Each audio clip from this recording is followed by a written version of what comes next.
The story of going from Raigada in Odisha, which is where I grew up in, to building OYO, and I feel I'm still building it because it's still the early days here, I think is a combination of three things. And I believe that hopefully these are the three things that will resonate with a lot of young entrepreneurs starting to build their own businesses. I think the first one is the story of dreams, which is being able to think about big aspirations without limitation.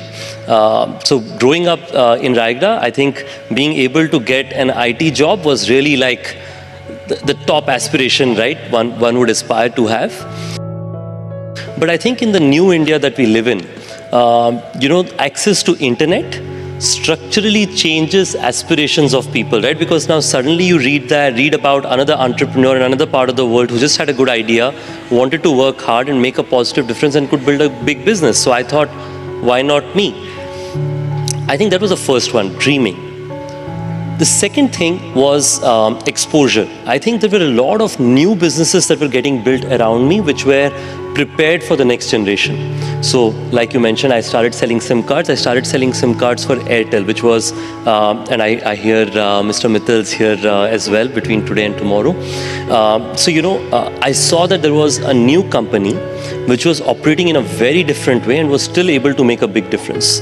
Exposure of the internet, to be able to see that businesses can be built on top of that. For example, if OYO had to distribute through physical shops, we would have taken 30 years to build a distribution network. Now we can just put ourselves on a mobile app and be ready to sell. So I would say dreaming, exposure, and I would say ecosystem, right? I think ecosystem का बहुत बड़ा बदलाव है. I think at the time when I was starting, there were people from US, from different parts of the world wanting to come join young startups. Our first hotel owner, Mr. Yadav, I remember, I tried to convince him कि आप OYO में जुड़ जाएं हमारे साथ में. So he says, देखिए, my occupancy is 15-20%. So it will not go worse than this. So I will give you a go. But you are telling me that you'll take the occupancy to 40-50%. Looking at you doesn't look like it'll happen. But I'll still give you a go. That ability to trust someone and say that I'm going to give them a go, I think is a big deal. So I think that dreaming, having exposure and being able to have the ecosystem around you, where India has changed from being a place where a government job is the only, I must not say that that's not aspiration today, it's still very aspirational. But at the same time, there are other aspirational jobs as well. And one of them is working with a startup, and I'm very lucky to be a part of this India. What I learned from COVID was three things. The first is the power of resilience. I have always believed for an entrepreneur, you have to keep digging when you're inside a tunnel. My father works now for a road construction company. So that's why I hear about these stories. So when you're in a tunnel and inside and you're digging, at some point of time you may feel that it's darkness all through, right? But you have to keep digging and there is always light at the end of the tunnel.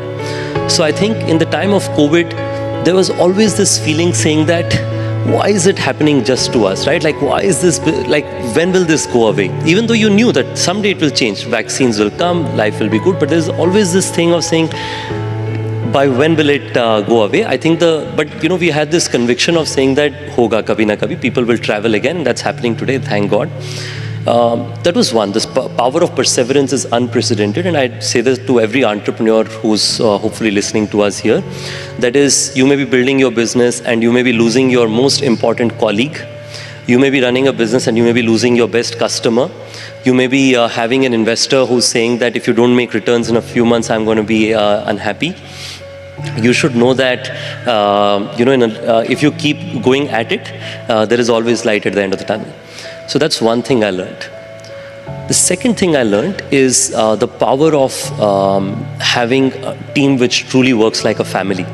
I didn't have my senior leaders leave me in the time of the pandemic, and if at all, we all got closer. And in that, one of the things that helped me was the power of reflection. I have learned that experiences, people say, is very valuable, right? Experience का बहुत महत्व होता है, आपने इतने साल देखा है. I think I will say a provocative statement, तो पूरा सुनना आप. Experiences, in my view, are not as valuable as much as reflections of those experiences are. What it means is, if you have experience on something and you don't do anything about it, then it's of no value. But if you have the experience and you can reflect on it and say, what can I do better by using that, that's very valuable. So that's what we did as a management. We spent a lot of time reflecting कि हमने क्या अच्छा किया, क्या हम बेहतर कर सकते थे, and then worked on improving it. What else? I think the third thing is, something that we were talking about is the power of, companies which work with small businesses and companies which are systemic to the Indian society, right? Like, you may think that COVID में कौन travel कर रहा था? Reality is a lot of OYO hotels were full in Mumbai at that point of time. Of course, we were not making any money on them. We were selling them very cheap because that was the right thing to do. Because we were one of the biggest providers for Vande Bharat mission. We were one of the biggest COVID center extensions for hospitals. So I was very lucky that our company could do its bit. So I think that's my big takeaway from COVID. I will take it maybe 3 steps back. The most important bit is to say that, India is a country of entrepreneurs, right? If you see around ourselves, we see a kirana shop, an automobile repair shop, a hardware shop. This is what at least like all of us have grown up with. If you grew up in a middle income family, you'd see all this dukaan nearby your house, and you would effectively आपका रोजमर्रा की जिंदगी इसी से चलती है. I think my belief has been, at least I as an entrepreneur believe, that for companies in India, there are 2 choices of building businesses. Either you can work with these small businesses, make them successful and in the process become successful yourself, or try to compete with them. I believe that the latter is a very bad idea. The reason for that is people who are inherently entrepreneurial, आप उनके साथ काम करेंगे तो by design, और they're all successful entrepreneurs.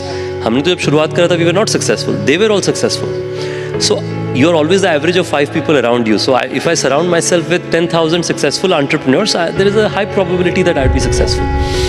So I think small businesses have been systemic to our country, and companies which make small businesses systemic to them will be successful, is my view. And that's why OYO is very deeply connected to the power of small businesses in India. Now, small businesses ecosystem, there is a big shift happening. The big shift is of digitization and technology. I believe that fundamentally technology here is to make a significant positive difference for communities around ourselves. Now within this, it's very critical to use technology the right way, right? Like there is sometimes you may see technology as a challenge or by fear, but the other is to embrace it. And I believe that small businesses or businesses who are already successful actually have a head start over other digital companies to be more digital. When there is a storm in the sea, the fishermen prepare their net to be able to go back fishing whenever the sea is nicer, right? Calmer waters. So I think last 2 years was like storm for our businesses. So we now are preparing to go back fishing, but last 2 years we did knit our nets right. First is be fearless. It's okay to fail. There is risk in everything, right? I was thinking that, if I get a job, I can still be removed if I don't do a good job. So there is risk in even doing a job. So if there is a risk in doing a job, so I will just do what I'm good at. So if I feel I'm good at entrepreneurship, maybe I will just do that. So I think, being fearless, surrounding yourself with good people, and most importantly, being perseverant. Don't give up too early. I think these are my personal learnings, but that's it. I'll say that I'm myself learning. I continue to do, make sometimes good decisions, sometimes, learnings. But, I think that's what I would say to the new entrepreneur. I'll tell you this. Like, आप अगर किसी भी entrepreneur से आजकल मिले, marginal new entrepreneurs becoming successful, there is more than 50% probability that that kid comes from a town whose name you don't know. Like, you would not have heard about Raigada before you met me. I can tell you this, that आप जितने लोगों से मिलेंगे वो ऐसे जगह से आते हैं जब उन शहरों का नाम नहीं सुने. So that's the new change I'm seeing from the small town India that's coming here.